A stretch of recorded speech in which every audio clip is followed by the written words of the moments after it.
Assalamualaikum warahmatullahi wabarakatuh. Perkenalkan, nama saya Nisa Jayani. Saya mahasiswa dari Universitas Bina Mandiri Gorontalo. Saya membuat video ini karena untuk memenuhi UTS biokimia saya. Baiklah, di video ini nanti saya akan membahas beberapa materi yang berkaitan dengan biokimia ini. Baiklah, yang pertama, hidrokarbon. Hidrokarbon merupakan senyawa yang terdiri pada unsur atom karbon atau juga atom hidrogen. Seluruh hidrokarbon mempunyai satu rantai karbon dan atom-atom hidrogen yang saling berkaitan pada rantai tersebut.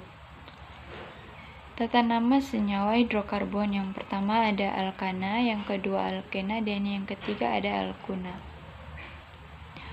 Baiklah, selanjutnya yaitu biokimia. Biokimia adalah cabang ilmu yang membahas tentang metabolisme kimia dari makhluk-makhluk hidup beserta dengan reaksi-reaksi proses yang menyertainya. Ada beberapa senyawa unsur dalam kehidupan. Yang pertama yaitu oksigen, yang kedua karbon, yang ketiga hidrogen, yang keempat nitrogen, yang kelima fosfor, dan yang terakhir adalah sulfur. Baiklah, selanjutnya ada karbohidrat. Karbohidrat adalah senyawa makromolekul yang tersusun atas unsur karbon, hidrogen, dan oksigen. Karbohidrat merupakan senyawa organik. Ada beberapa jenis karbohidrat.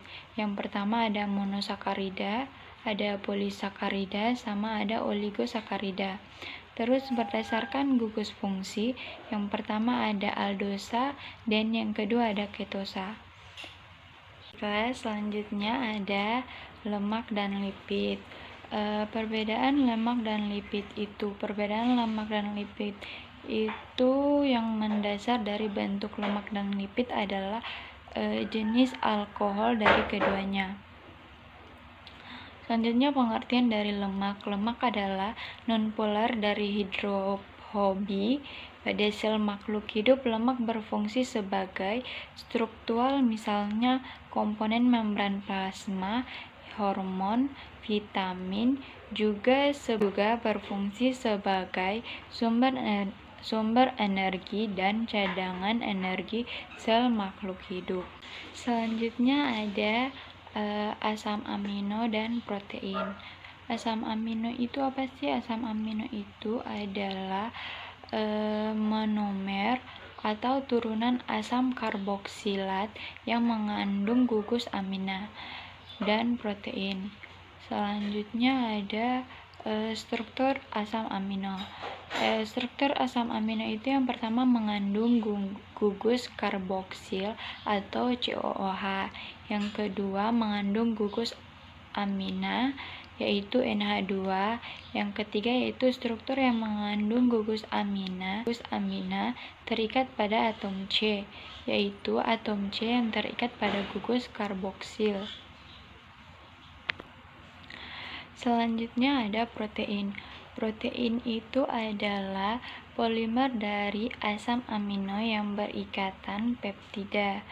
Ikatan peptida itu adalah ikatan yang terdiri antara atom C dengan nitrogen dan oksigen, nitrogen dan hidrogen, dan karbon dengan oksigen yang menghubungkan monomer-monomer asam amino.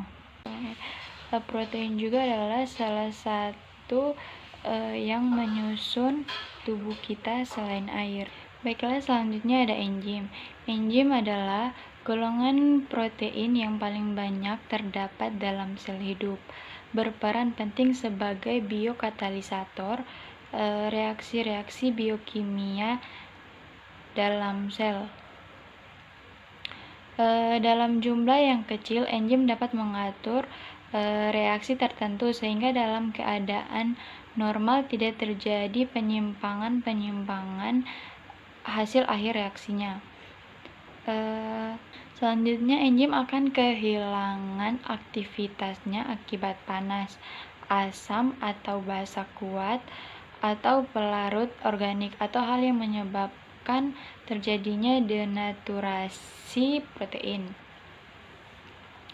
Enzim itu mempunyai sifat khusus, sebab akan bekerja pada suatu substrat yang khusus dengan reaksi tertentu, umpamanya enzim urease. Substratnya tentu urea, dan bentuk reaksi adalah mengubah substrat menjadi amino dan karbon dioksida.